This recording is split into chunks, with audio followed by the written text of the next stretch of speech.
Bonjour à tous et bienvenue, je m'appelle Florian Beaufreton et vous écoutez Dans la Poche, un podcast dédié au minimalisme, à la tech et à la productivité. Dans cet épisode, nous allons revenir sur les actualités de ces 2 derniers mois dans le monde de la tech. Pour tout vous avouer, ce segment d'actualité ne devait durer qu'une dizaine de minutes, puis nous avons dérivé un petit peu sur tous les sujets et cela a donné un épisode entier. J'espère que cette discussion vous plaira. N'hésitez pas à interagir avec nous dans les commentaires YouTube de ce podcast. Et pour ceux qui nous écoutent sur les applis de podcast, vous pouvez nous joindre sur notre compte Instagram ou bien sur Twitter avec le hashtag Dans la Poche. Je vous laisse maintenant ajuster votre casque sur vos oreilles, ranger votre smartphone dans votre poche et c'est parti.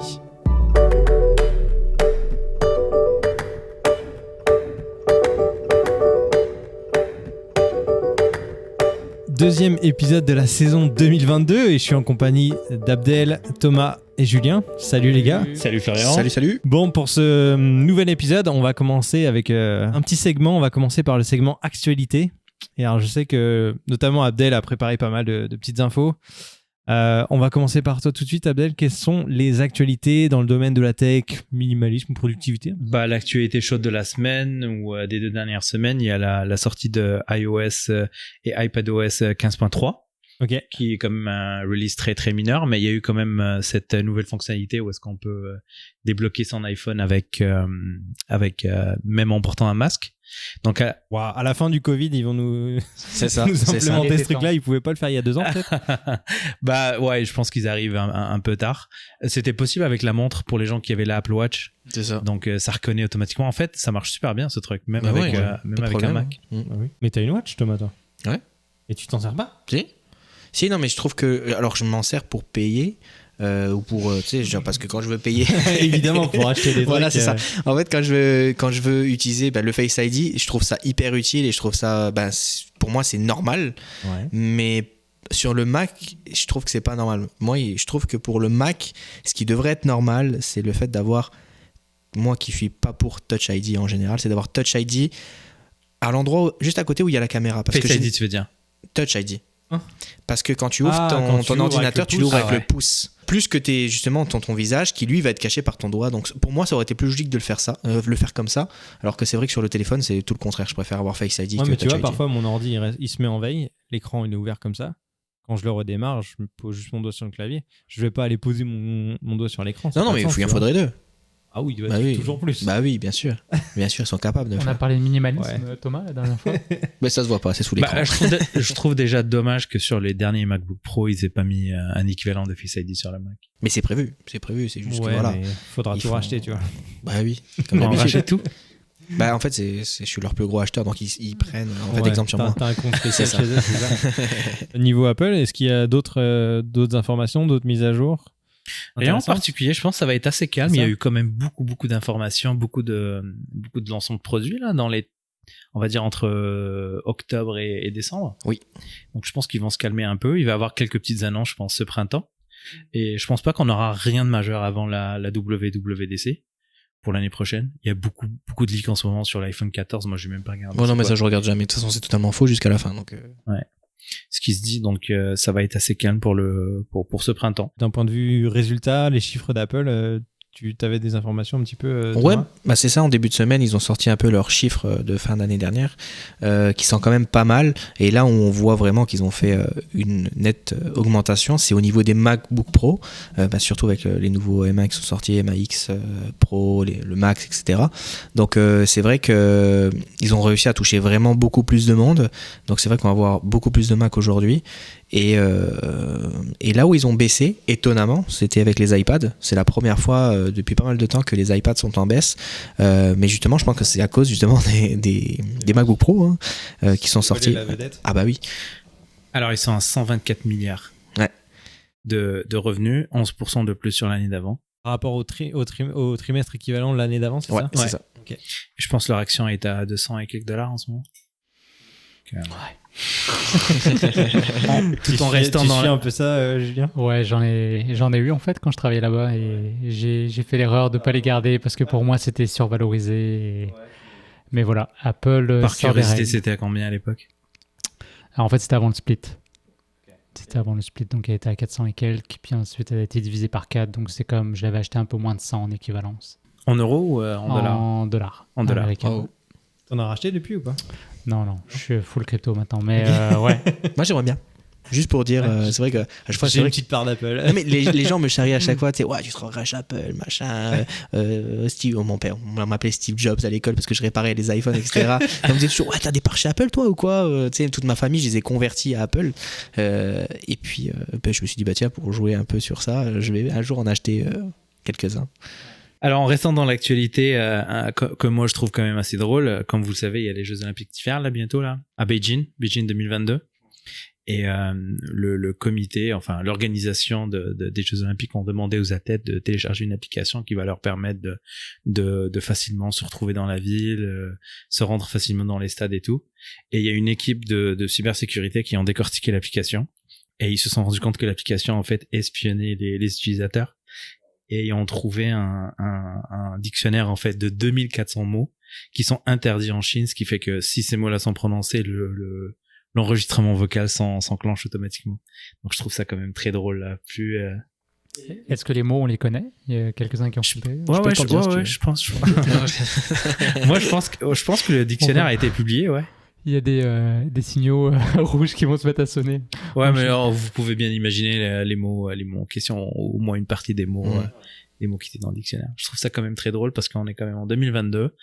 Faire du reverse engineering sur du logiciel, c'est quand même très simple aujourd'hui, et quand même ils osent faire quelque chose comme ça. Donc, et est-ce qu'on a des infos sur la réaction du comité olympique et des différentes nations qui participent? Par exemple, le Canada et les États-Unis ils ont interdit strictement à leurs athlètes de télécharger l'application.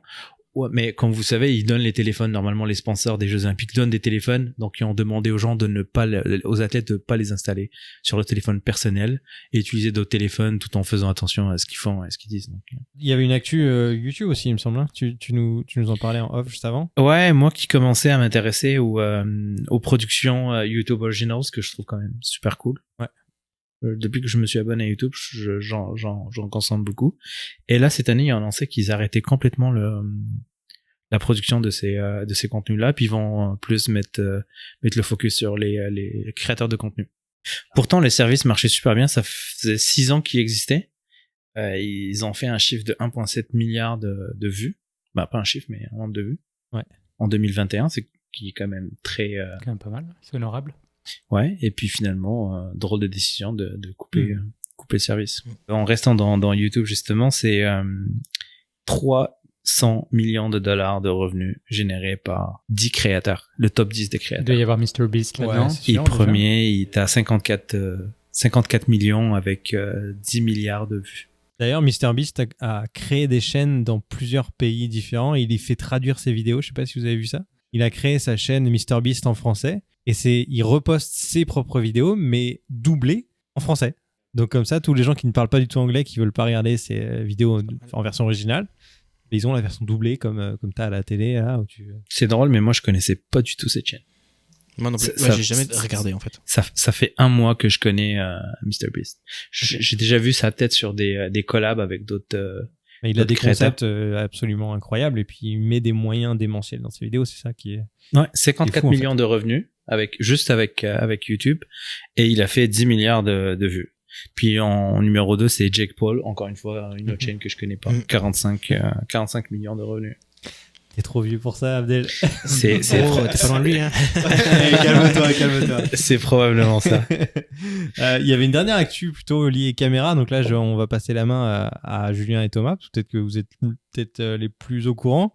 Il y a Canon qui a sorti un nouveau boîtier récemment. Exactement. Donc c'est la R5C, donc R5 Cinéma. Donc R5, c'était l'appareil photo qui est sorti en 2020 de mémoire. Ouais, ça fait bien 2 ans qu'elle est sortie. Okay, ouais. Qui est un boîtier quand même extraordinaire, que ce soit en photo et vidéo. Ouais, que ce soit photo vidéo. Ouais.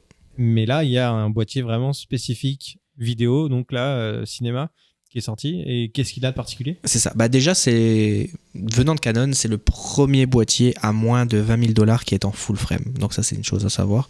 C'est la première fois qu'il se lance dans le marché grand public. Caméras cinéma. Voilà. En caméra cinéma, full frame. Avant, c'était de la Super 35. Par exemple, la C70, c'est une Super 35. Donc c'est vrai que là, ils arrivent avec ça. C'est tout simplement un R5 copier-coller, sauf qu'il y a une fan derrière pour éviter les problèmes de surchauffe qu'il y avait, donc les fameuses surchauffes qu'il y a eu pendant des années, tout le monde crachait dessus, etc. Moi le premier d'ailleurs. Oh oui. J'ai beaucoup craché dessus, mais c'est vrai qu'après quelques mises à jour, ça va beaucoup mieux en fait avec le R5. Et puis c'est sûr que si on veut faire de la grande production cinéma, et qu'on veut commencer à shooter en RAW, bah c'est pas possible sur un R5. Au-delà de 8 minutes, ça commence déjà à sauter, donc c'est vrai que c'est pas possible. Et dans le cinéma, on a besoin de filmer assez longtemps. Même pour du court-métrage, c'est pas possible. Moi, ça m'est déjà arrivé que sur des tournages à 4K 120, par exemple, avec le R5, je chauffais alors que j'étais en plein soleil, etc. Enfin, c'est sûr que c'est pas cool. Maintenant, la R5C, ce qu'elle va avoir, c'est tout simplement, on prend le boîtier du R5, on le prend, on fait copier, on prend une caméra de cinéma et on fait copier. Donc il va y avoir un switch en haut, photo, vidéo. On switch de l'un à l'autre, à savoir ça prend 8 secondes pour changer de l'un à l'autre. Ah ouais, quand même. Ouais. Et en fait, quand on change de l'un à l'autre, il y a tout qui change. Le menu. Donc on passe du menu R5 à un menu cinéma comme la C70, caméra de chez Canon. Mais juste une question, pourquoi quelqu'un voudrait faire des photos avec cet appareil-là, s'il est vraiment censé être dédié cinéma? Parce qu'en fait, leur objectif, c'était de toucher vraiment le filmmaker, le youtubeur, le cinéma. Et c'est ça qu'en fait, après, je vais revenir là-dessus et que je comprends pas avec cette caméra-là. En fait, j'étais super emballé quand ils ont annoncé cette caméra, mais je me suis dit, attention, je les attends au tournant sur quelques points. Par exemple, le R5 propose un micro HDMI sur sa caméra. Donc pour exporter de la 8K, c'est compliqué. Pour exporter du 4K 120, c'est compliqué. Il faut acheter des bons câbles qui sont durs à trouver. Sinon, on peut avoir des artefacts, on peut avoir des problèmes avec les HDMI. Et là, ils ont fait la même erreur. Je comprends pas pourquoi ils n'ont pas mis un full HDMI dessus. Ça leur prenait pas plus de place que ça, et c'est pour ça que j'ai pas compris non plus. Donc c'est vrai que là-dessus, ça a été dommage. Donc je pense que c'est un bon oubli de Canon. Je pensais que c'était un full. Non, c'est bien micro HDMI. J'ai bien vérifié avec eux pendant la conférence qu'on a eue hier. C'est pas un full, et c'est bien dommage. Après, c'est surtout, je pense qu'ils vont changer toute leur gamme. Toutes les lentilles cinéma qu'ils ont chez Canon vont les passer en RF. Donc ça, c'est sûr. Oui, là, donc le R5C, c'est monture RF. Monture uniquement, RF, hein, exactement. Ouais. Donc il n'y a pas d'objectif cinéma encore. Non, c'est ça. Petit point négatif aussi que j'ai... Bon, là, je vais parler surtout des points négatifs. Petit point négatif que j'ai aussi avec cette caméra, c'est le fait qu'il n'y ait pas de filtre ND intégré. Ce que je trouve un peu dommage. Pour une caméra cinéma. Exactement. Ouais. Surtout que la C70, elle en a. Pareil, un gros point négatif que je trouve, c'est qu'il n'y a pas de IBIS. Pour ceux qui ne savent pas ce que c'est il n'y a pas de stabilisateur intégré. Pareil, le R5 en a, la C70 en a, pourquoi on n'en a pas ici? Et donc après, peut-être que oui, quand tu me dis que c'est une caméra de cinéma, que c'est pour rier cinéma, comme les caméras RED, pour les Arri Alexa, etc. Oui, il n'y a aucun problème, pas de stabilisateur, on sait très bien qu'ils vont utiliser un stabilisateur électronique à côté, ou ils vont le faire à la main avec une webcam, il n'y a aucun stress. Mais quand tu dis à la fin de la vidéo de présentation que c'est pour du filmmaking, du mariage, du YouTube, ça marche pas. Reste dans le cinéma, surtout que c'est une caméra typée cinéma. J'ai l'impression que les Canon puis les Nikon de ce monde, ils ont pris du retard énorme, ils sont pas capables de rattraper un peu là. Canon, en vrai, Canon non, ils ont beaucoup rattrapé. Nikon sont toujours un peu en retard en ce moment, sauf avec le Z9 qui est sorti récemment aussi. Mais le R5C, c'est des petits retards, des petits oublis en fait qu'ils ont fait là-dessus que je trouve pas normal. Puis pareil, il y a aussi un petit problème de compatibilité de lens. Enfin, en fait, il y a certaines lentilles sur cet appareil qui va manquer un peu de puissance. Il va falloir absolument avoir le chargeur externe avec une batterie fantôme pour pouvoir la plugger. Sauf que quand tu as à l'externe, oui, si c'est typé cinéma, oui, ça a du sens. Mais quand c'est typé pour un youtubeur, ça veut dire qu'il va devoir se brancher, etc. S'il est dehors, ça va être compliqué aussi. Donc c'est pour ça que je trouve que c'est bizarre de comment ils l'ont amené, mais ça reste une très très très bonne caméra. Ça fait de la 4K, de la 8K, c'est quand même assez exceptionnel. Hein. Je sais pas ce que tu en penses, toi, Julien, mais c'est malade. Hein. Ouais. Et puis pareil, il y a juste un truc que je reproche à beaucoup de marques en général, c'est le fait de pas mettre tout le temps le codec MOV. Pour moi, ça reste le meilleur, c'est celui qui se lit le mieux sur le marché. Eux sont restés sur du MP4. C'est ça le problème. Moi, je préfère le MOV, je trouve que ça se lit beaucoup mieux. Bon, après, c'est une caméra qui est faite pour être utilisée en RAW. Et en fait, c'est un nouveau RAW, c'est le Lite. Donc, c'est vraiment, il va être beaucoup plus léger, plus facile à utiliser. Donc, vraiment... Non, après ça reste une très très bonne cam. Là, j'ai vraiment été chercher les petits points parce que je suis assez picky et puisque c'est surtout que moi je me dis Thomas, tu l'avais ou pas? Donc tu vois? En fait, après mes 5 années que j'ai passé dans l'industrie du broadcast, j'ai remarqué que c'est une industrie qui est quand même très très les gens sont très conservateurs. ils veulent pas trop de changements, ils veulent qu'on garde C'est ça. leur workflow. Puis, La seule marque, je dirais, qui écoute le plus, c'est Lumix. Lumix, moi je suis très fan de la marque Lumix, mais c'est vrai que beaucoup de fois, nous on a râlé, on a dit ouais, mais regardez là ce que vous avez fait et tout, boum, ça a été changé sur le prochain modèle, tu vois. Mais sinon, ouais, très très très bonne caméra.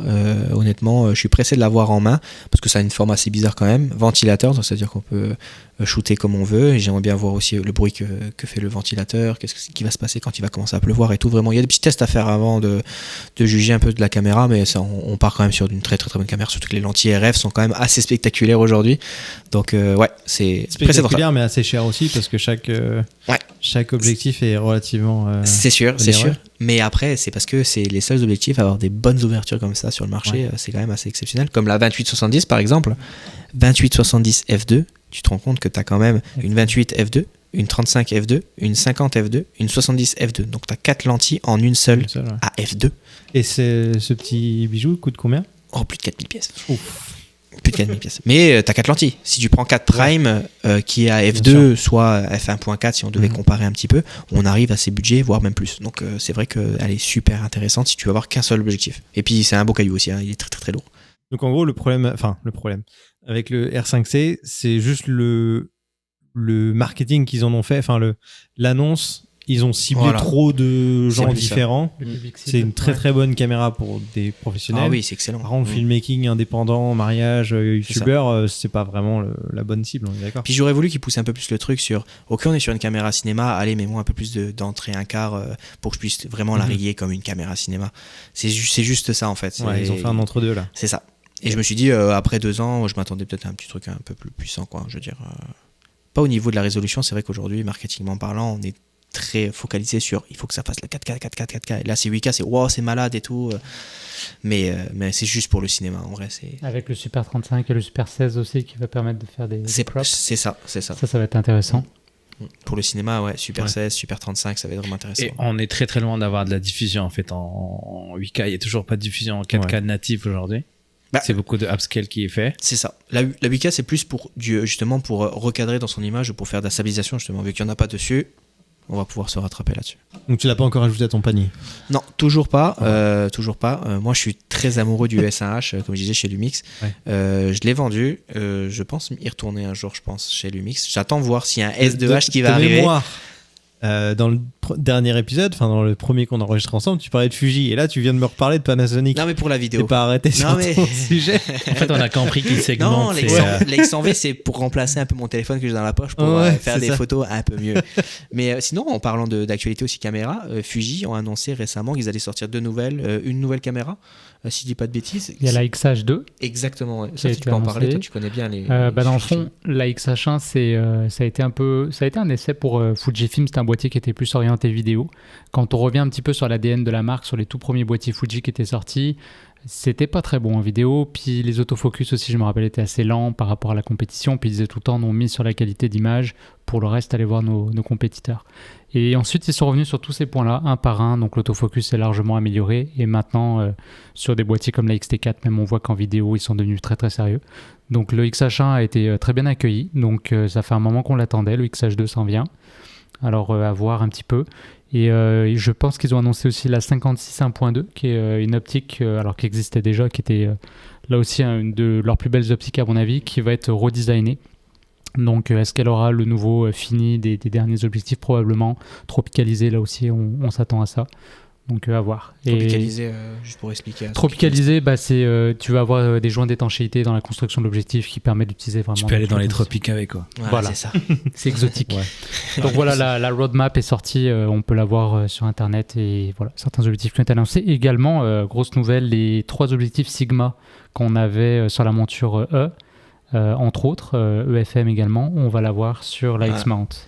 Donc on va avoir une 56 1.4, il y a quoi? Il y a une 30 1.4 si je dis pas de bêtises et une 18 ou une 16. Quelque chose. Une 16. Je les connais pas parfaitement, mais je pense que c'est une 16. Mais ouais. Alors intéressant aussi. Et là par contre au niveau du prix, ça va être, on va voir comment ça justifie par rapport au Fuji. Non, c'est sûr. Mais après, ça fait plaisir d'avoir autre chose que du Fujifilm parce que c'est vrai que Fujifilm sont très, très, très. Il y a quasiment que eux qui ont leur propre monture. Ouais, il y a eu 3 objectifs Zeiss. Il y a eu une Tamron, une 18-300. Il y a eu du Zeiss, les Zeiss Tweet au tout début, mais qui étaient overpriced. Il n'y avait pas eu un gros succès. Ils sont toujours super chers les Zeiss. Ouais. Puis, non, mais même celle-là, je dirais que pourtant, je suis un fan de Zeiss sur la monture, sur les montures M, là, M-mount de Leica, mais là, c'était un petit peu overpriced par rapport à ce que Fuji faisait eux-mêmes nativement. Mais là, ça va être intéressant, je pense.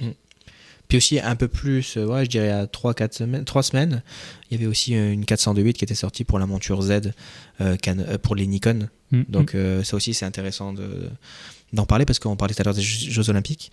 Donc c'est vrai que ça va beaucoup aider les photographes. Une 400 mm 2.8, c'est quand même pas mal, un beau petit bijou. Elle va être toute petite. Ouais. C'est 2.8 ? Ouais, c'est bien 2.8, hein, je dis pas de bêtises. Je pense que oui. Il y a pas mal de choses qui sortent là en ce moment, c'est vraiment cool. Mais il n'y a pas d'autres nouveautés qui devraient sortir. J'attends moi le GH6 de chez Panasonic. Ouais. C'est dur à dire, hein, t'as vu? GH6. Ouais, non, mais vraiment, je l'attends avec impatience et beaucoup de monde l'attendent. J'ai beaucoup de clients qui disent non, j'achète pas le GH5 II parce que ça va arriver. Tu sais à peu près quand ça pourrait éventuellement sortir? Ça devait être annoncé en décembre. Ils avaient dit qu'en décembre, il y aurait eu plus d'informations, mais pour l'instant, on n'a toujours rien, donc ça devrait pas tarder là, je pense. Ok. Ouais. Bon, d'ici quelques semaines, peut-être on aura l'occasion d'en reparler alors. Ouais, je suis chaud. Bon, mais il y avait encore encore des actus ou pas? Parce que au début, on s'était dit qu'on ferait 10 minutes d'actu. En vrai, on est plutôt à une demi-heure, je crois. On fait du rattrapage. Il y avait des rumeurs en fait pour revenir à la crypto-monnaie, la crypto-monnaie de Facebook. Me lance pas. Hein. Libra. Bon, on va faire un autre épisode. Allez, c'est parti.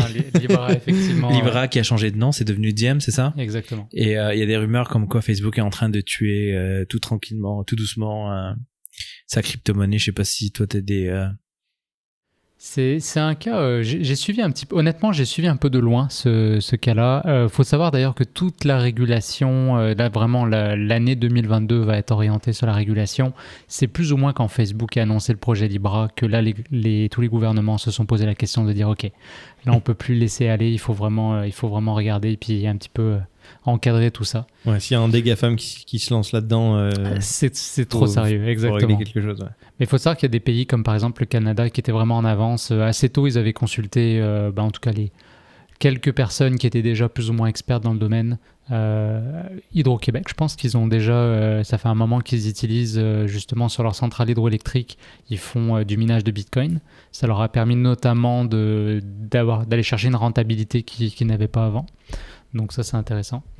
Mais non, là, je ne saurais pas t'en dire plus sur le nouveau projet, effectivement, parce qu'ils ont changé de nom et je sais que là, ils cherchent un peu comment se positionner là-dedans parce que sur tout ce qui est stablecoin, l'idée première, c'était vraiment de faire leur propre stablecoin qui serait un espèce de panier moyen entre différentes monnaies, si j'avais bien compris le projet. Mais est-ce qu'avec Meta, justement, je pense qu'ils veulent vraiment s'orienter à 100% sur tout ce qui est Metaverse, puis peut-être que ça colle moins avec probablement. Ça va être l'année du NFT, ça c'est ma prédiction 2022, ouais. Là, si on peut en faire une dès maintenant. On a vu les plus grosses marques là, qui ont commencé à lancer leur NFT, Adidas et compagnie. Ouais. Donc là, on peut s'imaginer que toutes les grosses marques vont sortir leur NFT. Il y en a un qui va arriver là, c'est Pokémon qui va arriver. Et là, ça va... Moi, j'ai hâte de voir les cartes Panini. Des cartes Panini, ouais. Des cartes Panini. Mais arrête, ça vaut cher aujourd'hui. Ouais, je sais. Et mais aussi, c'est comme les cartes Pokémon, c'est les cartes Yu-Gi-Oh là, ça vaut pas mal cher aujourd'hui. Et c'est vrai que là, le NFT, quand le Pokémon va arriver, il y a Nintendo aussi qui va arriver. Donc là, tu devrais parler que c'est sur le projet Omi. C'est plus avec l'application, oui. Sur VV. Ouais, sur VV collectible. Mais c'est vrai que ça, on en reparlera une prochaine fois. Ouais. Et juste là, rapidement, si chacun de vous avait un seul mot pour donner une tendance de 2022, toi, ce serait NFT du coup? Ou ce serait autre chose? Sur les cryptos, tu veux dire? Non, en règle générale. Si en 2022, une tendance, allez, on va dire liée à la tech, ce serait quoi? C'est une question piège, fais gaffe. Hein. Ouais. Si c'est lié à la tech, je dirais NFT. Okay. Si c'est plus à la crypto en général, je pense que ça va être régulation. J'aurais dit podcast dans la poche. Abonnez-vous. C'est bien, tu veux le caler. Moi, je suis d'accord avec Julien, ça va être la régulation cette année. Je me pose la question, on a eu à un moment donné dans l'histoire une séparation de l'État et de l'Église. Vous vous rappelez vos cours d'histoire? J'étais pas né, hein. Non, moi non plus, j'étais pas là. Mais je me demande si éventuellement, en tout cas j'aime cette idée, qu'on aurait peut-être une séparation de la monnaie et de l'État. C'est exactement ça qui va se passer. Et je pense que c'est un vrai projet. Ouais. Ils vont avoir du mal à lâcher le... Ah bah oui. Et ils vont pas vouloir, mais ça va se faire sans eux pareil. Internet... Internet n'est probablement pas ce qu'ils voulaient que Internet soit. Je pense qu'ils ont compris que ils pouvaient pas rester sans intervenir sur le sujet. C'est pour ça d'ailleurs, je sais pas si vous avez suivi les séances qu'il y a eu dans le Parlement aux États-Unis. C'était vraiment très intéressant de voir les intervenants expliquer. Enfin, on voyait que les gens, les politiciens étaient pas vraiment éduqués sur ce secteur-là. Donc il y a eu des séances qui étaient très drôles où est-ce qu'on a expliqué la base d'Internet, quoi. Après, il y a un truc, je vais poser une question de noob, mais les cryptos, enfin, on dit que la blockchain et les cryptos, c'est censé être donc décentralisé, plus ou moins anonyme quand même, je pense. Mais là, on parle d'imposition, on parle de trucs comme ça. Comment ça se fait si c'est censé être à peu près anonyme? Comment on peut être imposé sur des choses on ne sait pas ce que tu as en théorie? En fait, ça va être vraiment l'accès à la blockchain, si tu veux, qui va être checké. C'est-à-dire que le Bitcoin, tu as des transactions qui sont cachées derrière des... En fait, tu vas avoir ce qu'on appelle une adresse privée et une adresse publique. Donc, il faut le voir un peu comme une boîte aux lettres. Une clé privée ou clé publique, c'est ouais, exactement, ouais. Donc, une boîte aux lettres, bon, bah, tu as une fente, tout le monde peut mettre du courrier dedans, mais il n'y a que toi qui as la clé qui peut l'ouvrir et accéder au courrier qu'il y a dedans. Donc, du moment qu'on sait, en fait, que c'est ton adresse, après ça, on peut tracer toutes les transactions que tu as fait sur la blockchain. Et toi, pour faire des transactions sur la blockchain, il faut que tu passes par un exchange aujourd'hui. Donc, l'idée, à mon avis, c'est qu'on va avoir vraiment des exchanges principaux, Binance, Coinbase et compagnie. Et en fait, comme on voit dans ce qu'on appelle le Know Your Customer, KYC, ouais. exactement, qui au début n'existait pas du tout. Sur les blockchains, sur les exchanges, tu pouvais créer un compte sans problème. Aujourd'hui, c'est de plus en plus difficile. Tu es limité dans tes transactions, donc il faut que tu donnes tes informations. Et à ce moment-là, ton adresse est connectée à tes informations privées, personnelles, et le gouvernement peut tracer absolument tout ce que tu fais. Et donc, ça perd un peu de son intérêt, finalement. Alors, c'est vraiment une question de débutant. Non, mais c'est une excellente question. Mais ça, le côté... qui vendait un peu du rêve au départ avec les cryptos. C'était l'anonymat. C'était le côté anonymat. Je peux acheter, revendre, me faire de l'argent sans que personne ne le sache, ce genre de choses. C'était un petit peu ça le truc. Et là, aujourd'hui, au final, c'est comme si tu investissais en bourse, recevais de l'argent, tout le monde Je le pense sait. que c'était une des idées, effectivement. Alors après, tu as des blockchains qui se sont plus remis sur ce projet-là, comme ta Monero, qui est la plus connue. Et c'est d'ailleurs, je pense, souvent cet usage-là de la blockchain qui a été...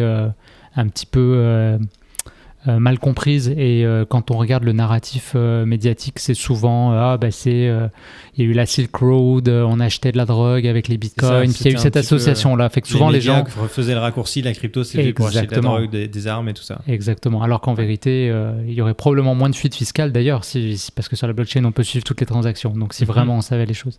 Mais je pense que c'était pas la seule raison derrière Bitcoin. Si on revient plus sur le concept de décentralisation, d'enlever des intermédiaires en fait. Donc ça, c'est toujours d'actualité en fait. Ok, merci beaucoup pour ces précisions Julien. Je pense qu'on a fait le tour des actualités dont on voulait parler aujourd'hui. On a pas mal dérivé, mais ça fait partie de la nouvelle saison, de prendre le temps de parler et de discuter tous ensemble des sujets qui nous passionnent. Si l'épisode du jour vous a plu, n'hésitez pas à nous le dire en commentaire, pensez à vous abonner pour ne pas manquer nos prochains épisodes. Et encore une fois, si vous avez envie de prolonger la discussion, vous pouvez nous contacter via Instagram ou Twitter avec le hashtag dans la poche. D'ici le prochain épisode, on vous dit à très vite dans votre poche.